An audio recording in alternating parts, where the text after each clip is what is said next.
O 12º e o 13º livros da Bíblia são os livros de Crônicas, que também, originalmente, eram um único livro, porém, na tradução do texto hebraico para o texto grego, foi dividido em 2 livros. O autor de Crônicas é um autor pós-exílico, isto é, escreveu o texto depois do retorno de Judá para Jerusalém. Portanto, ele se baseia, usa como fundamento, como base do seu texto, os livros de 1º e 2º Samuel, 1º e 2º Reis, e acrescenta a esses conteúdos genealogias, listas, salmos e discursos. É um livro que enfatiza o aspecto positivo dos reis de Judá. Vale a pena salientar que a ênfase do autor de Crônicas está exclusivamente no reino de Judá. O livro de Crônicas, ou os livros de Crônicas, estão divididos em 3 seções fundamentais. Primeiro, Crônicas, do capítulo 1 ao capítulo 9, as genealogias, que vão desde Adão, enfatizando posteriormente a descendência de Judá e dos levitas. Isso se dá porque o autor quer mostrar a descendência natural de Davi até para a vinda do Messias e também a descendência dos levitas para que se mantivesse a pureza do culto e do sacerdócio, uma vez que somente membros da tribo de Levi poderiam participar ministrando o culto ao Senhor. A segunda parte do livro vai de 1 Crônicas, capítulo 10, até o 2º livro das Crônicas, capítulo 9. E esta parte dá ênfase exclusiva ao reino unificado, sob os governos de Davi e Salomão. E nesta segunda parte também há subdivisões contidas. 1 Crônicas 10 a 1 Crônicas 21 conta-nos exclusivamente a história de Davi como rei de Israel.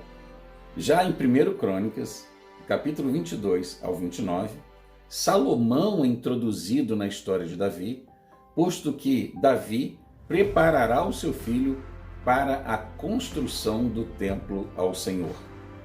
Então, iniciando 2 Crônicas, dos capítulos 1 ao capítulo 9, conta-se a história do reino de Salomão, com uma ênfase muito grande na construção do templo e na devida adoração ao Senhor.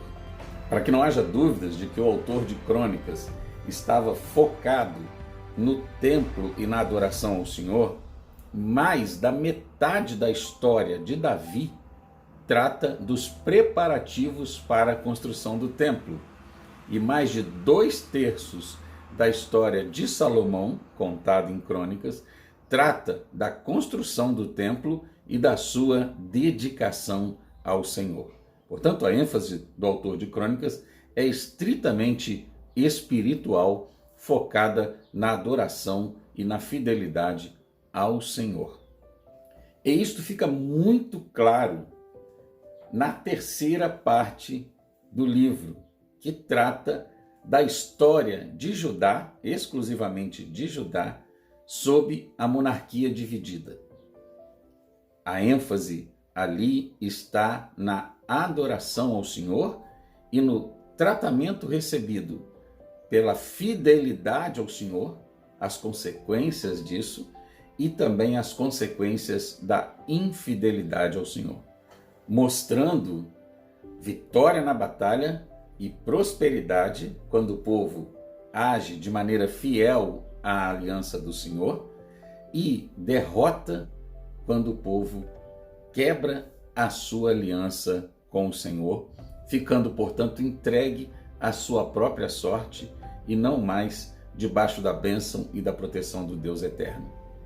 Por isso a história de Crônicas inclui o exílio babilônico, como resultado da quebra da aliança por parte de Judá, mas também o fim do exílio, com o edito de Ciro ou Dario, é o mesmo rei, com apenas dois nomes diferentes, o decreto de Ciro para que o povo pudesse voltar a Judá e reconstruir o templo e a cidade. É marcante pensar que este homem, um rei persa, portanto pagão, afirma no seu texto, e podemos ler isso também em Esdras, que o Senhor o comissionou para construir para ele uma casa em Judá. E ele então libera os judeus para que voltem e cumpram aquela tarefa que o Senhor tinha dado a ele como rei. Assim, o livro termina contando então a história do retorno dos judeus à sua terra para a reconstrução do templo e da cidade.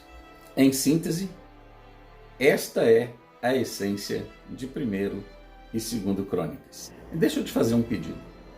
Se os conteúdos que eu tenho compartilhado aqui têm edificado a sua vida e você julga como conteúdos bons e que podem abençoar outras pessoas, eu te peço que você me ajude compartilhando esse vídeo, enviando para outras pessoas, curtindo, comentando, porque o Instagram entende que os conteúdos que recebem comentários e curtidas são conteúdos relevantes e, portanto, ele disponibiliza ou envia para mais pessoas. E este é o propósito deste perfil: tornar o conhecimento bíblico acessível a toda e qualquer pessoa que queira conhecer mais a palavra de Deus e o Deus da palavra.